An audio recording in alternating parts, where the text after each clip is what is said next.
A primeira estratégia são propriedades que wholesalers, eles já estavam tentando vender, mas eles não venderam. Como assim, Arthur?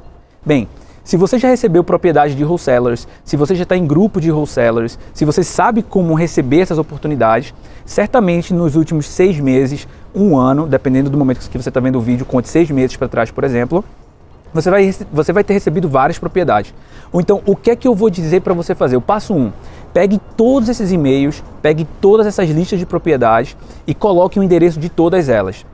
Faça uma listagem dessas propriedades. Segundo passo, você vai entrar nos recordes públicos do condado e você vai colocar o endereço daquela propriedade. Quando você fizer isso, você vai lá na parte de vendas, no histórico de vendas dessa propriedade e você vai perceber se na data em que o wholesaler te ofereceu, se passou 30 ou 40 dias ou 50 dias e a titularidade da casa mudou de dono. Como assim? Vamos supor que quando você recebeu essa propriedade por e-mail, o dono da casa era Joãozinho Silva. E aí você entra lá agora para olhar e o dono da casa continua sendo Joãozinho Silva. O que é que significa? Que 6 meses depois, 4 meses, 2 meses depois, aquela propriedade que foi oferecida para você continua sobre a titularidade do dono original daquela época. Isso significa que o wholesaler que estava com aquela propriedade, ele não conseguiu encontrar um comprador para aquela casa. E se ele não conseguiu encontrar um comprador para aquela casa, o dono dessa propriedade não conseguiu vender a propriedade. E certamente, se ele estava naquela época interessado em vender e entregou a casa para um wholesaler, você já sabe que um wholesaler ele pega a propriedade abaixo do valor de mercado, então ele já entregou há 6 meses atrás, ou 4 meses, ou valor, ou o tempo que seja, uma propriedade para um wholesaler bem abaixo do valor de mercado, geralmente 20 a 30% do valor de mercado, a menos do que o valor de mercado na época. Então, se ele estava motivado o suficiente para entregar uma propriedade com preço mais barato naquela época, como será que ele está hoje?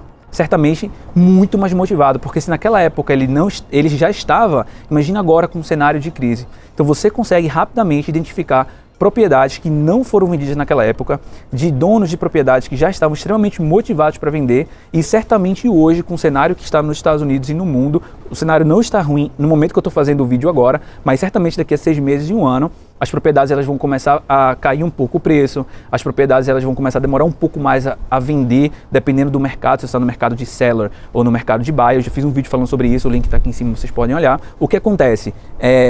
Essa é a primeira forma, a primeira estratégia que você pode utilizar para conseguir encontrar boas oportunidades, comprar boas oportunidades. Lembrando, as 4 estratégias que eu vou mostrar para você, incluindo essa, se você utilizar de maneira correta, ela serve para você que quer fazer wholesale, ela serve para você que quer comprar para reformar e alugar ou só alugar, dependendo das condições da propriedade, ou você que quer fazer um flipping. Então essas 4 estratégias servem para qualquer uma delas. Por quê? Porque você está buscando propriedades que ela tem um equity, ela tem um high equity, ela tem um valor de mercado interessante para a dívida que ela tem. Então é esse tipo de propriedade que você vai buscar. Essa é a estratégia número 1, criar uma lista de propriedades de wholesalers.